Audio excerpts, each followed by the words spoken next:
Hace exactamente 19 años, en este mismo recinto, en un atropello a la libertad, el jefe de gobierno de entonces, Andrés Manuel López Obrador, frente a aquella legislatura, pronunció un discurso que cimbró para siempre la lucha por la democracia.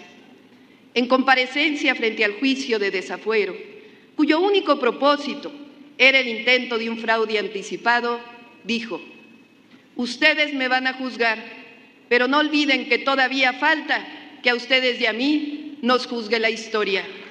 Hoy lo decimos con certeza y sin temor a equivocarnos. La historia y el pueblo lo ha juzgado. Andrés Manuel López Obrador, uno de los grandes. El dirigente político y luchador social más importante de la historia moderna. El presidente más querido, solo comparable con Lázaro Cárdenas. El que inició y termina su mandato con más amor de su pueblo. Y para millones, aunque a él no le gusta que se lo digan, el mejor presidente de México.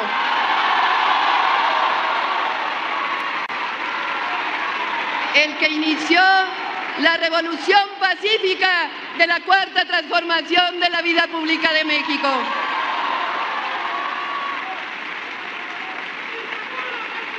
Usted nos ha pedido en varias ocasiones no develar bustos ni poner su nombre en calles, avenidas, barrios o colonias, tampoco monumentos, ni hacer grandes homenajes. La verdad que no hace falta, porque usted estará siempre donde solo residen los que luchan toda la vida, los que no se rinden, los que devuelven la esperanza y la alegría. Usted estará siempre en el corazón del pueblo de México.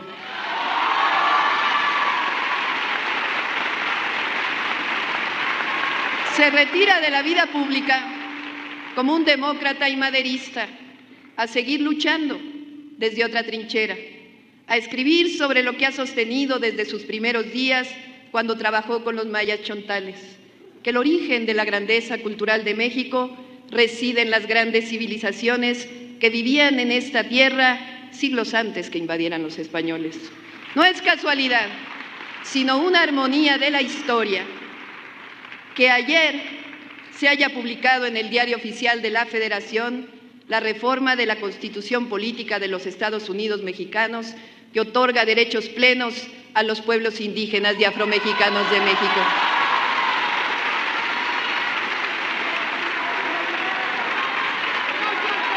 Su último libro lo titula Gracias, y hoy le devolvemos el agradecimiento. Profundas gracias, gracias, gracias por siempre. Ha sido un honor luchar con usted. Hasta siempre, hermano, amigo, compañero, Andrés Manuel López Obrador.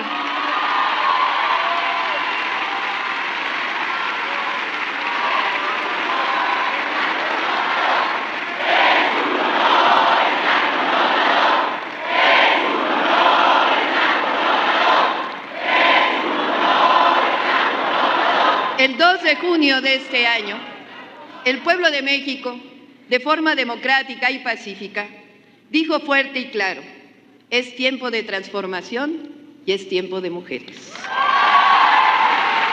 Hoy, 1 de octubre del 2024, inicia la segunda etapa, el segundo piso de la cuarta transformación de la vida pública de México. Y también hoy, después de 200 años de la República y de 300 años de la colonia, porque previo a ello no tenemos registros claros, es decir, después de al menos 503 años, por primera vez llegamos las mujeres a conducir los destinos de nuestra hermosa nación.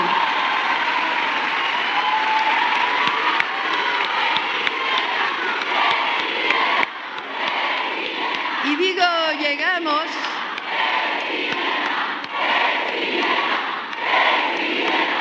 llegamos porque no llego sola, llegamos todas. México es un país maravilloso, con un pueblo extraordinario. Somos una gran nación, Aquí crecieron culturas originarias que dieron al mundo el maíz, el cacao, el jitomate, que construyeron pirámides monumentales, que entendieron los astros, la vida y la muerte como parte de un cambio constante, que nos dieron y siguen dando lenguas vivas como ninguna otra, que tejieron y tejen textiles con manos de mujeres artesanas que entrelazan con el alma y con la vida, con culturas como la maya, que crearon el cero como parte de la matemática, o la mexica, que creó el método más sustentable de cultivo que se conoce, la chinampa. México es el país que le dio al mundo a Hidalgo, que inició con unos cuantos el grito de independencia y al poco tiempo fueron miles que demandaban justicia. El que abolió la esclavitud, el que supo conducir con certeza a su pueblo por el camino de la libertad y se convirtió en padre de la patria. México, el país de Morelos, que supo identificar los sentimientos de la nación para escribir que la soberanía dimana del pueblo, que no se admite la tortura y la urgente necesidad de moderar la opulencia y la indigencia. De Vicente Guerrero, que en el momento difícil, cuando su padre pedía que aceptara la indulgencia del virrey, supo decir: la patria es primero. México es de Guadalupe Victoria, primer presidente de México, que después de la independencia se rebeló frente al emperador Iturbide para lograr la primera Constitución de la República. De Josefa Ortiz, quien no solo dio el taconazo para iniciar la independencia, sino que sabiamente expresó: no se debe premiar a quien sirve a la patria, sino castigar a quien se sirve de ella. O de Leona Vicario, madre de la patria, pero periodista y luchadora por la independencia, que hace 200 años supo defender a la mujer por su pensamiento. De Juárez y los liberales mexicanos, que antes que nadie en el mundo y de forma visionaria separaron la Iglesia del Estado y defendieron a la patria frente al invasor. De los hermanos Flores Magón, que demandaron justicia y libertad antes que nadie en el siglo XX. De los obreros de Río Blanco y Cananea. Y de Madero, que dejó todo para llamar al pueblo a las armas para luchar por la democracia. De Zapata, que supo demandar tierra y libertad. Del valiente Villa y también de Carranza como único gobernador que se levantó frente al golpe de Estado huertista. México es el de los constitucionalistas de 1917, de Lázaro Cárdenas, que repartió la tierra y expropió el petróleo, de Margarita Maza, de Adela Velarde, que comandó las Adelitas en la Revolución, de Dolores Jiménez Muro, de Elvia Carrillo Puerto y las sufragistas, de Frida Kahlo, de Enriqueta González Vaz, primera mujer matemática. México es de mujeres y hombres libres, que a lo largo del siglo XX lucharon por la democracia, las libertades, la justicia, de los estudiantes de 1968, de los cientos de hombres y mujeres que hoy no están, pero de quienes orgullosamente somos herederos. México es un país maravilloso por nuestro mosaico cultural, por nuestra biodiversidad. México es maravilloso gracias a nuestros paisanos y paisanas, héroes y heroínas que viven en Estados Unidos y que con amor a su familia y a la patria envían su apoyo todos los meses. México es un país maravilloso por su pueblo generoso, solidario, alegre, libertario, resistente, rebelde, sabio y hoy empoderado. Y hoy México, gracias a todas y todos, somos la 12ª economía del mundo y el 6º destino turístico. México es grandioso. Llamo a todas y todos a que hagamos una reflexión, que evaluemos con la cabeza fría qué pasó durante estos 6 años, con datos duros, reconocidos nacional e internacionalmente, y con ello respondámonos las siguientes preguntas. ¿Cómo es que 9.5 millones de mexicanos y mexicanas, de acuerdo con el Banco Mundial, salieron de la pobreza en tan solo 6 años? ¿Cómo es que sin subir impuestos se redujeron las desigualdades? ¿Cómo es que somos de los países de la Organización para la Cooperación y el Desarrollo Económico menos endeudados y con una moneda fuerte? ¿Cómo es que somos de los países con menos desempleo? ¿Cómo es que hay más bienestar y al mismo tiempo ganaron más los empresarios y los bancos? ¿Cómo es que estamos en récord de inversión extranjera directa y al mismo tiempo aumentaron los salarios? ¿Cómo es que aumentó el salario mínimo y no subió la inflación?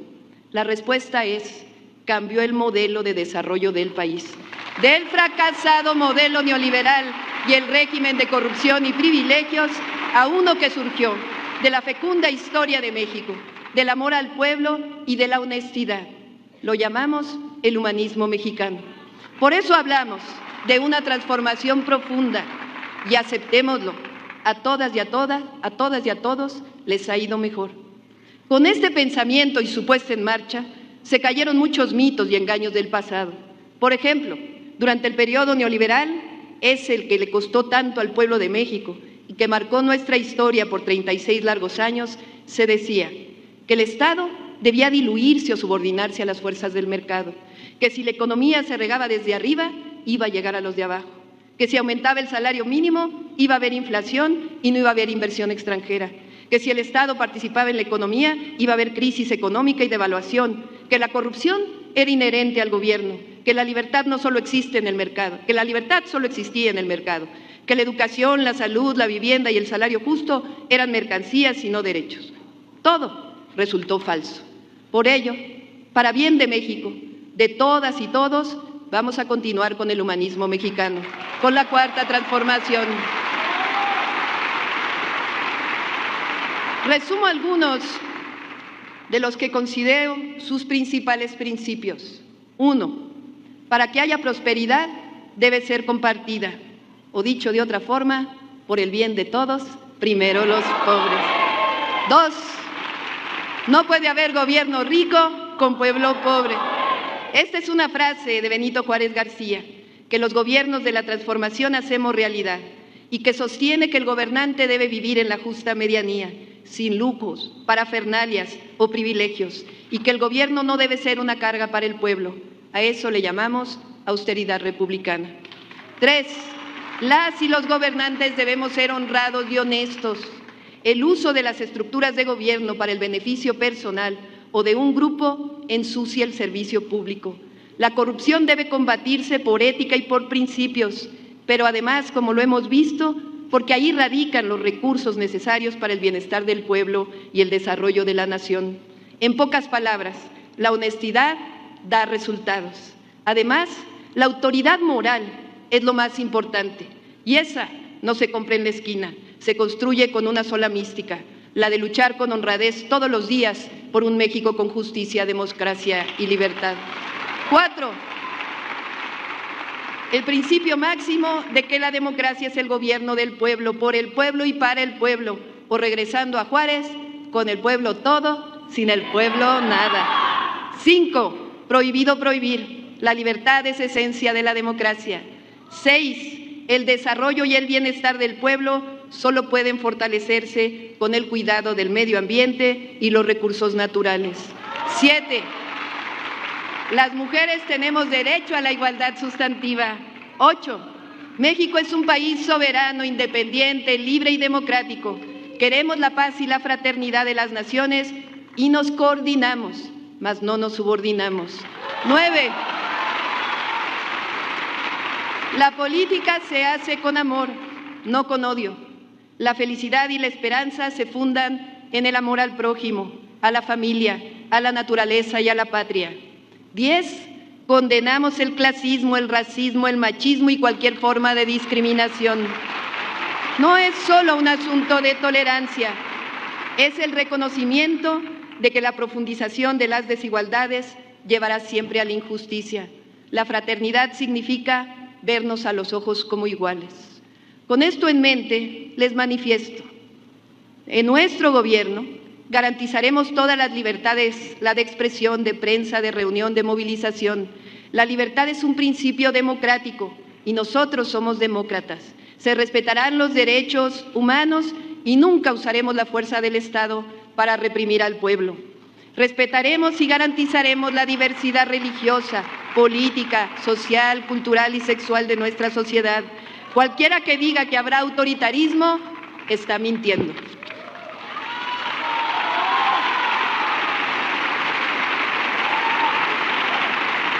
Nuestra política exterior seguirá los principios constitucionales de autodeterminación de los pueblos, la no intervención y la solución pacífica de controversias.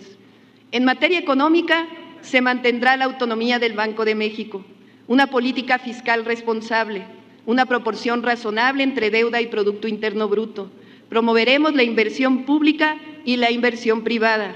Lo digo con toda claridad, tengan la certeza que las inversiones de accionistas nacionales y extranjeros estarán seguras en nuestro país.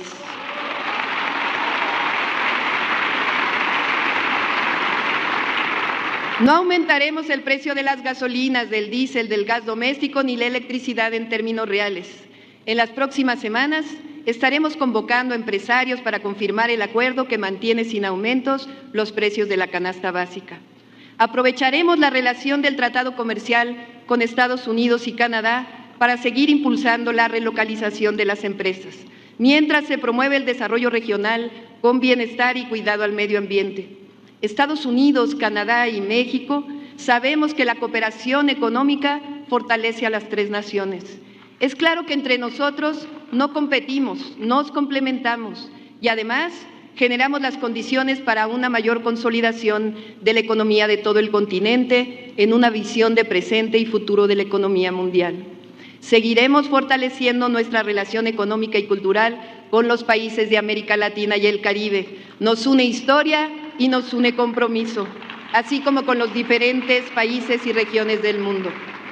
Trabajaremos de la mano del sector empresarial y de las y los trabajadores para que siga aumentando el salario mínimo. Nuestro objetivo es alcanzar 2.5 canastas básicas.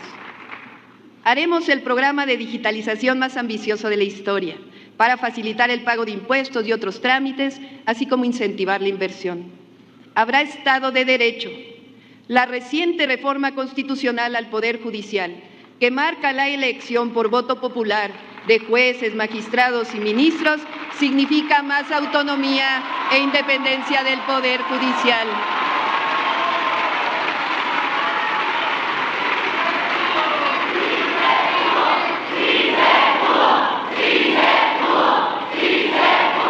Piénsenlo solo por un momento. Si el objetivo hubiera sido que la presidenta controlara la Suprema Corte, hubiéramos hecho una reforma al estilo Zedillo. No, eso es autoritarismo. Nosotros somos demócratas. Queremos que se termine la corrupción en el Poder Judicial. Es un proceso en donde habrá una convocatoria única, un comité de selección de candidatas y candidatos para garantizar que cumplan los requisitos. ¿Y quién decidirá? Será la gente, será el pueblo. ¿Cómo va a ser autoritaria una decisión que en esencia es democrática y permite que el pueblo decida? Estoy segura que en unos años todas y todos estaremos convencidos que esta reforma es lo mejor. Aprovecho para decirle a las y los trabajadores del Poder Judicial que sus derechos y salarios están totalmente salvaguardados.